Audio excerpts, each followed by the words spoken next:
Hello, everyone. Get ready for tonight's story. Put your headphones on and listen closely. The first time Mark saw the kids, he thought nothing of it. That was the part he'd repeat later.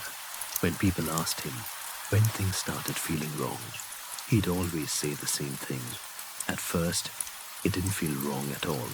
Mark Halverson was 39, recently divorced, and trying to convince himself that buying a small house on the edge of a quiet town in northern Pennsylvania counted as a fresh start. The neighborhood was a dead end, literally. One narrow road, a handful of spaced out houses, and then woods.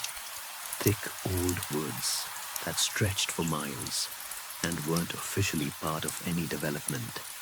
That isolation was the selling point. He worked remotely, liked his peace, and didn't have kids of his own. So when he noticed children playing back there on his evening walks, it barely registered as odd. Kids existed everywhere. Towns had kids. Woods were fun. The first time he saw them, it was late spring. The trees were just starting to thicken with leaves. The air still cool enough to feel clean in his lungs. Mark was walking his dog, Samson, along the dirt trail that started behind his backyard fence and faded into the woods. That's when he heard laughter, high-pitched, echoing, unmistakably childish. Samson stopped, ears up, tail stiff. Mark followed the sound with his eyes and saw them between the trees. 3, maybe 4 kids, darting around a fallen log. They were too far to make out faces, just small shapes in motion. One climbed onto the log and jumped off dramatically. Another chased him. Normal, completely normal. Mark smiled to himself and tugged Samson along. He didn't wave, he didn't call out. He just walked home and forgot about it. The second time, he noticed something that stuck. It was a Saturday afternoon, bright daylight. Mark was fixing a loose fence panel when he heard the laughter again, closer this time. He glanced toward the woods and saw them at the tree line, no more than 50 yards from his yard. 4 kids, 2 boys, 2 girls, ages maybe 6 to 10. Dirty sneakers, faded clothes. The kind kids wore when parents didn't care if they came home muddy. One of the boys was standing unnervingly still, staring straight at Mark. Mark raised a hand in a casual wave. The boy didn't wave back. He didn't blink. He just watched. After a few seconds, one of the girls tugged on the boy's sleeve, and the moment broke. They ran back into the trees, laughter trailing behind them. Mark shrugged it off. Some kids were shy, some were weird. He went back to fixing the fence. It wasn't until the 3rd time that the thought crossed his mind. Where do they live? Because the thing about that dead-end road was that Mark knew everyone on it. There were only 6 houses total, 3 older couples, 1 single guy who traveled constantly, 1 family with a teenage daughter who was very much not 6 years old. No young kids, none. Mark told himself they could be visiting someone, maybe a relative, maybe someone rented temporarily. Still, that evening, curiosity got the better of him. When he saw the kids again, this time deeper in the woods, he followed at a distance.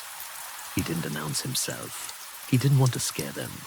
He just walked quietly, keeping them in sight as they weaved between trees, laughing, shouting, completely unconcerned. The trail they took wasn't a real trail. It was narrow, uneven, like something that only existed because it had been walked too many times. Mark had explored these woods before and knew most of the paths, but this one felt wrong, less maintained, more swallowed. The kids stopped suddenly near a small clearing. Mark froze behind a tree, watching. They formed a loose circle. One of the girls crouched and started drawing something in the dirt with a stick. The others watched. Serious now, quiet. Mark couldn't see what she was drawing. Then, as one, all 4 kids turned their heads and looked directly at him. Every single one. They smiled. Not wide, not exaggerated, just enough. Mark felt his stomach tighten. "Hey," he called out, forcing a friendly tone. "You guys live around here?" No response. They just stood there, staring. Then the smallest boy stepped forward and said, very calmly, "You're not supposed to be here yet." The words didn't make sense.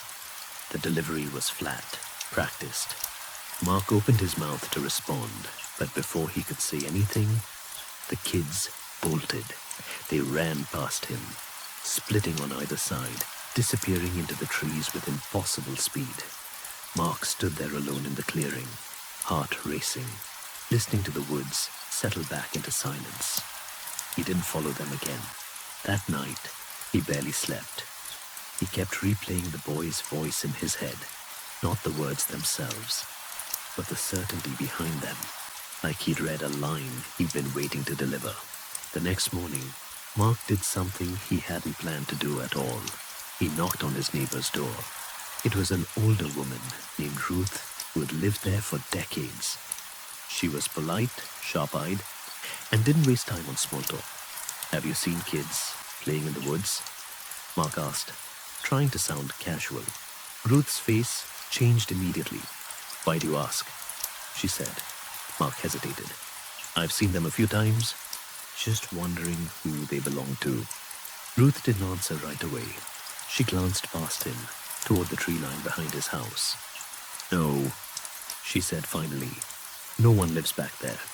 "I know," Mark said, "but there aren't supposed to be children in those woods," Ruth interrupted. Her voice was firm now. "And if you're seeing them, you should stop walking back there." Mark felt a chill. "You've seen them too?" Ruth met his eyes. "A long time ago." She didn't elaborate. Mark went home unsettled, but still clinging to logic. Maybe Ruth was superstitious. Maybe there was some local legend she'd bought into. That illusion cracked a week later. Mark woke up to Samson growling at the back door. Not barking, growling, low and continuous. Mark opened the curtain. 4 figures stood at the edge of his yard, just beyond the fence. The kids. They weren't playing. They weren't laughing. They were watching the house. One of the girls raised her hand and knocked softly on the wooden fence. Tap, tap, tap. Mark's breath caught in his throat. He stayed frozen, watching from behind the curtain. After a few seconds, the girl lowered her hand. All 4 kids turned in unison and walked back into the woods, disappearing among the trees. Mark called the police that morning. He felt ridiculous doing it, trying to explain that children were trespassing in the woods behind his house and showing up at odd hours. The officer who came by listened patiently, took notes, and promised to look into whether any families had been reported camping illegally in the area. Nothing came of it. No missing children reports. No nearby families. No explanations. The kids kept appearing. Sometimes during the day, playing like normal children. Sometimes at dusk, standing silently at the tree line. Once, Mark saw them sitting on the fallen log, feet dangling, watching his house as the sun went down. He stopped walking in the woods entirely. He started locking his doors earlier. And then, one night, he heard laughter inside the house. It was faint, muffled, coming from somewhere below him. Mark stood at the top of his basement stairs, heart pounding, listening. The laughter drifted up again, childish, familiar. He gripped the railing and called out, "Hello." Silence. Mark didn't go down there. He didn't sleep that night. The next morning, he called Ruth again. This time, she invited him in. Her house smelled like old books and dust. She sat him down at the kitchen table and poured coffee with shaking hands. "You shouldn't have stayed," she said quietly. "Stayed after what?" Mark asked.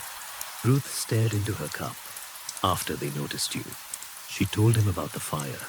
Decades ago, before the road existed, There had been a small settlement back there, not officially recognized, just a few families living off-grid.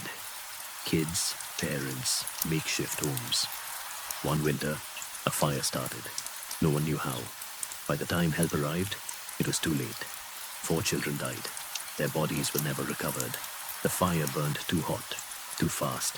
The land was declared unsafe. The woods grew back. People forgot. Sometimes, Ruth said, they come back to play. Mark swallowed. Why me? Ruth finally looked at him. Her eyes were full of something like pity, because you built your house where one of them lived. Mark's blood ran cold. That night, the kids came closer than ever. They stood in his backyard, just beyond the glass. One of the boys pressed his palm to the window. "You're supposed to come with us," he said softly, his voice somehow carrying through the glass. Mark backed away. "I don't belong there," he said, his voice shaking. The boy tilted his head. "You do now." The next morning, Mark's house was empty. His car was in the driveway, his phone on the kitchen counter, the back door wide open. Search parties combed the woods for days. They found no trace of him. Just a small clearing deep in the trees, where the dirt had been disturbed, and 4 sets of footprints circled a 5th, larger one.